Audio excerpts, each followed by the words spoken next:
Yeah, so I would like to again explain a lot to you. Where we are is a zero grazing, let me say zero grazing units. The reason of feeding these animals in this section is because of a given reason. I told you many times that the reason of buying these animals so expensive is not because we want them as flowers, no, but we want them to give us babies. I've said this many times that my work is to exhaust these kind of animals. So what are they doing right now here? If you still do remember the time I brought these animals, the way they were looking, the way they were appearing, they used to look so big, so beautiful. But because now have exhausted them, they have done what the reason why I brought them.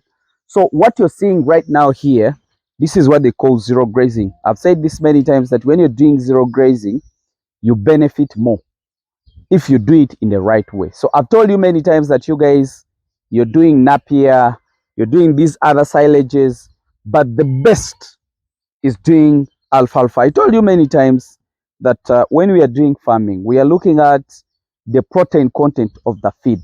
We are looking at the protein, we are looking at the carbohydrates, we are looking at the dry matter actually. But in the makeup of the muscle of an animal, we really need more of the protein. That's when you find an animal having a very good muscle and also having a very good looks. But you might feed your animals on a lot of carbohydrates. An animal will look so beautiful. An animal will have a lot of the animal will have a lot of fats, but it will not have enough weight. So basically, what am I trying to explain to you? That if you're feeding your animals, I want you to look at these contents that I'm trying to look at, that I'm trying to explain to you. First and foremost, look at the protein content of the feed that you're giving to your animals. Why? Because we are looking at the muscles. We are looking at the muscles of an animal. There is no how you're going to build up the muscles if you're not giving feeds that are rich in the protein. And what are the feeds that are rich in the protein? That is the soya, that is the sorghum, that is the alfalfa, that is the Bracharia batatelopes. Chloris guyana is at a low level, but basically the richest feeds with protein, it is alfalfa, like the way you see. These animals, I brought them when they were looking so weak, they were looking small, and they had lost a lot of weight. Even walking, they had no energy. But I decided to bring them here, and then I give them alfalfa. So far, they are now making a week here, but in the night I take them back to serve because I want them to be exhausted.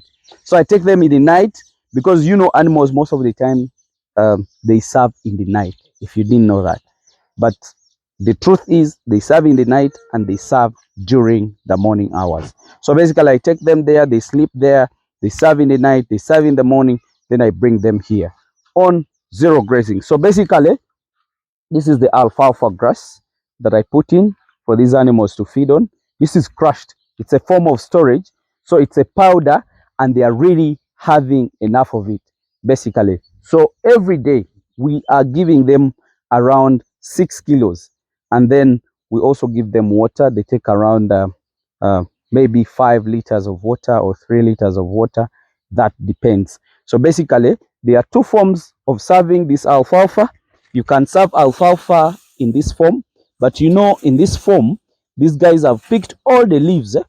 The right alfalfa would be looking like this, but because these guys really pick they pick the leaves, you find that they are leaving the straws for me, and I don't have anywhere I'm going to put the straws. So basically, if I crush it, I benefit more.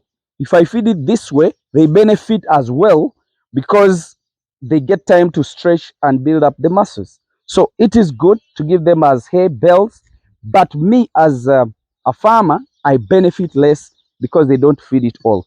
You see the wastage here and there. There I lose a lot of grass, and here I lose less grass. So basically, people who are thinking about of zero grazing, on my experience, make sure that you look at the grasses which has a lot of protein And alfalfa is a wonder grass. I can emphasize that as many times as possible. What we only do is to add in more vitamins in terms of the mineral salts. Now I'm using the raw brand mineral salt, which has a lot of also protein. It also has vitamins. You know, vitamins help us in the increment of metabolism of the body of an animal, and basically that really helps a lot. So basically, people were thinking about zero grazing. Don't think about zero grazing without this kind of arrangement. I know most of you people who are in South Africa, you'll be at my side. You will let other people understand that what I'm talking about is really good. Unless if you're not doing alfalfa like in this kind of way, then you need to do what they call TMR, the total mixed ratio, whereby you're going to buy concentrates, you mix them in their ration, and then you give it to an animal, which might lead you to be inexpensive way of doing the project. So basically, if you want to do it cheaper, like poor hamiisi, how I do this, this is the same way that you would do it. Plant your grass, harvest it, crush it, and then give it to these animals. Basically, it will really help us a lot.